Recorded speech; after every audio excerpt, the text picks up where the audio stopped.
국방일보는 군 장병들이 매일매일 보는 신문이고 또 수요일 날은 정신교육교재로 쓰는 아주 중요한 신문입니다. 그런데 말입니다. 12월 화면 한번 봐주십시오. 12월 13일자 비상계엄이 있고 나서 10일 후입니다. 국방일보 일면입니다. 국회에 군병력을 투입한 건 질서 유지를 위한 것이라고 강조합니다. 내란이란 두 글자는 보이지도 않습니다. 이면은 더 심각합니다.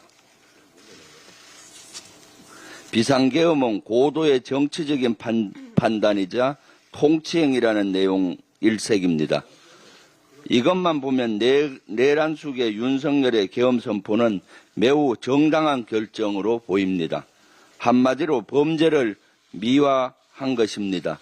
내란을 미화한 것입니다. 다시 이런 상황이 일어나면은 내란에 동조하라는 거랑 똑같습니다. 이 정도면 국방일보가 아니라 내란 동조일보 아닙니까? 이것을 체크해 보니까 그 뒤에는 윤석열 캠프 출신의 최모 국방홍보원장이 있었습니다. 그는 12월 12일 윤석열의 담화를 비중 있게 다루라는 지시를 강하게 했다고 합니다.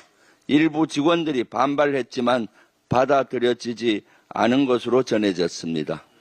직원들이 대단히 반발을 해서 이것도 수위를 낮추어서 적었다고 합니다. 앞서 최 원장은 한강 작가의 노벨상 수상 보도에 대해서도 관련자들을 질타했다고 합니다. 이런 가운데 외교부 부대변인의 내란 동조 행위도 뒤늦게 알려졌습니다. 12.3 계엄 사태와 관련해 정부 입장을 물어온 외신 기자들에게 헌법주의자이자 자유민주주의 헌정 질서를 누구보다 숭배하는 대통령의 결단이다. 합헌적 틀 안에서 행동했다라는 내용의 답신을 뿌렸다고 합니다. 해외 언론에 가짜뉴스를 퍼뜨리며 내란을 옹호한 것이나 다름없습니다. 알고 보니 이 부대변인은 올해 초까지 대통령실에서 근무했다고 합니다. 그렇습니다. 윤석열 정부 곳곳에는 여전히 내란을 동조하는 세력들이 암약하고 있습니다.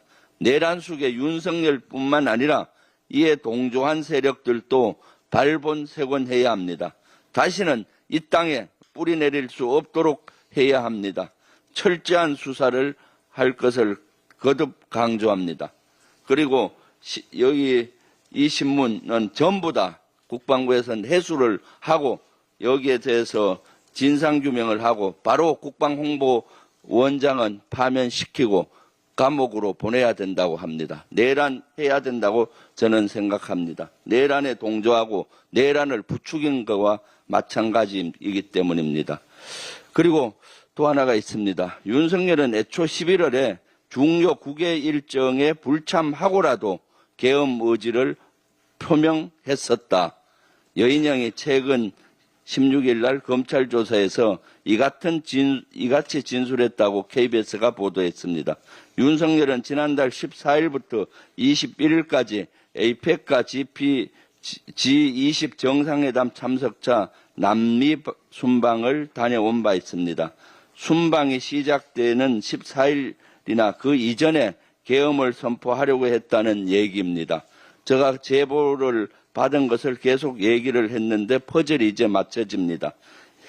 HID 요원들이 실제 5명 정도 속초에 있는 인원들이 소집 리스트가 만들어졌고 이 인원들에게 11월 7일부터 14일까지는 휴가를 보내지 말라는 지시가 있었습니다. 에이펙 가기 직전이었습니다. 결국 그 기간에 1차 계엄을 시도하려다가 포기한 것이 아닌가 보입니다. 이처럼 윤석열이 오래전부터 계엄을 준비했다는 정황들이 속속들이 나오고 있습니다. 이제 더 이상 지체할 시간이 없습니다. 더 이상 지체할 이유도 없습니다. 내란 속에 윤석열이 수사당국의 소환에 응하지 않는다면 당장 잡아들이십시오. 윤석열은 지금 이 시간에도 내란의 증거를 없애고 있을지 모릅니다. 윤석열은 이 시간에도 내란 잔존 세력들에게 어떤 지시를 해서 내란을 부추길지 모릅니다. 제2의 비상계엄이든 제2의 내란이든 핵책하고 있을지도 모릅니다. 빨리 수사하고 잡아들여야 합니다. 이상입니다.